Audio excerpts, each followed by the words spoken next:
Come look at the freaks, the pygmies and geeks. Come examine these aberrations, their malformations, grotesque physiques. Only pennies for peaks. Come look at the freaks. Come look at the freaks.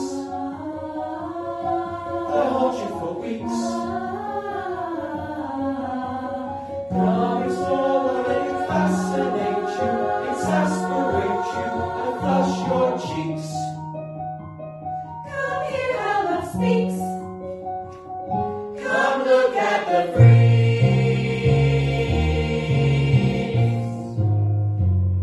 My name is Sarah Pettican and I am the director of LTC's production of Sideshow. And I'm Ailish Murphy, and I'm going to be playing Violet Hilton, your twin. Yeah. I'm Eleanor Softly, and I am going to be playing Daisy Hilton. Okay, so Sarah, tell us why LTC chose to do Sideshow. I think Sideshow is probably seen as a bit of an unusual choice for some because it's a show that's not particularly really well known. However, it's such a beautiful piece of theatre that what we thought is actually it would be so nice to bring it to a bit of a wider audience. It did well on Broadway and then it had a small West End transfer, but it's never really been a production that lots of people know about. But we just thought it was so beautiful that it would actually be nice to bring it to a wider audience. And tell us about the people that wrote it. So the production team behind the Broadway transfer of Sideshow is the same production team that wrote The Greatest Showman. So Bill Condon, he rewrote and directed Sideshow on Broadway, and then from there that was sort of the idea, the concept that he got then for being able to create The Greatest Showman. So it was something that we thought actually that's a really interesting idea, and particularly because he's got a really good history with his work on Dreamgirls as well, so we knew that it was going to be, you know, a really great production and something that people would be interested in because of obviously The Greatest Showman being so popular. Okay, so girls, you're the conjoined twins. Yes. Yep. That's going to have to have been a bit of a challenge, right?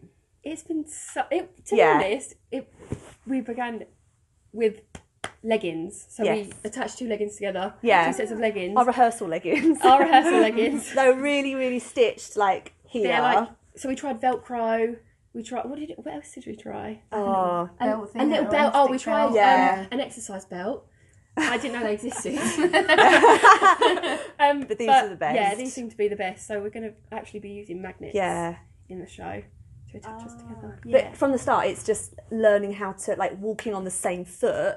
Yeah. Together, every single time, like, you literally have to think about someone standing next to you. Whenever you move somewhere, she's got to come. And, it's so natural now, though, isn't it? It does, so it does feel now. natural.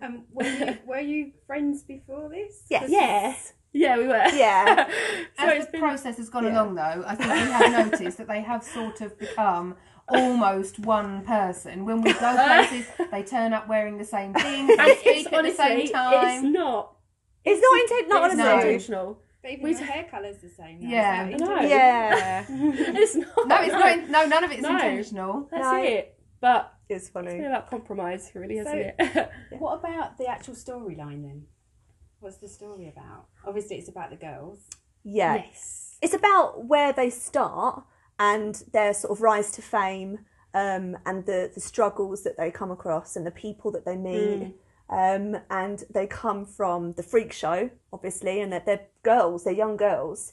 And obviously they meet Terry and Buddy, who are producers, agents. agents, who promise them everything. You know, they promise them the world, and it's just about their rise to fame and how they deal with being stuck together through it all. About their love lives. Yeah. Oh, yeah. Yeah. How that works. That's got to be tricky. Yeah. Yeah, it's interesting. Yeah. So, who else? Which other characters would we know or are important in the show? Oh wow, there are so many. Yeah. There are so many freaks. So everyone you Bearded recognise. lady, we've got a bearded lady, a dog boy, tattooed girl, lizard man, human pincushion. So there is Venus de Milo. and then in sort of the process of their rise to fame and their moving out of the freak show and into sort of the vaudeville circuit, they come into contact with Houdini. So there are lots of true to life historical figures, because obviously it is a true story. Right, that's what I was going to ask you. Yeah. And the type of music that's in this show, what is it, similar to The Greatest Showman? It must be, I suppose. I would say that it's got that feel. I don't know that it's necessarily the same as The Greatest Showman, but I think it's got those numbers that really sort of make you think about what's happening. There are some of the themes within this show that, even though it's a show that's set a long time ago, the themes still really resonate today. Those sort of themes of who are we and how do we treat each other and how can we be better people, really. And so even though the music isn't necessarily exactly the same, it's still got those lovely, there's some real good fun, lively Big moments, numbers. as well as having those sort of beautiful sweeping ballads, which the girls are incredible at. Absolutely incredible. Like a fish plucked from the ocean, tossed into a foreign stream, always knew that I was different, often fled into a dream. I ignored the raging currents, right against the tide I swam, but I floated with the question, who will love me as I am? Like an onyx-like creature on display inside a zoo, hearing children asking questions makes me ask some questions too. Could we bend the laws of nature? Could a lion love a lamb? Who could see beyond this circus?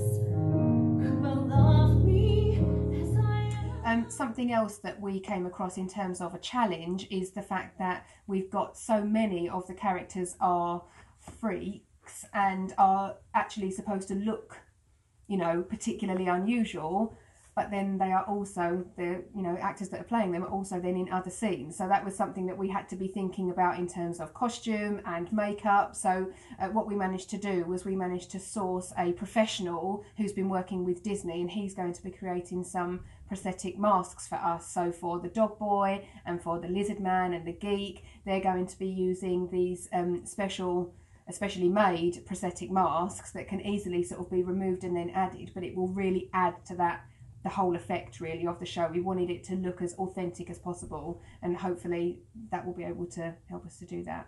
Brilliant. Make it look more professional as well. Yeah, definitely. And I think that that's something that we didn't want to detract away from the great work that everyone's doing on stage by the costumes or the makeup or the whole look of it not being exactly right. We wanted it to look perfect so that then actually people can look past those things to feel what's going on stage, really, without it being a distraction. We don't like distractions.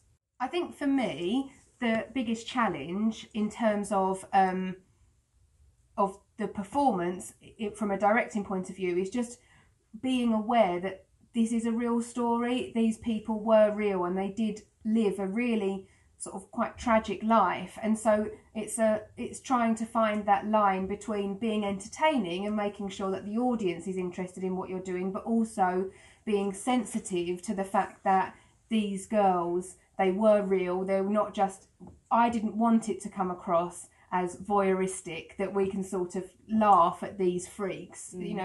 They're real people, there's real heart, and I really hope that that's what comes across.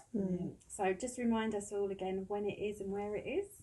At the Palace Theatre from the 1st to the 4th of May. We have 2 matinees on the Thursday and the Saturday at 2:30, and the other shows are at 7:30. Thank you.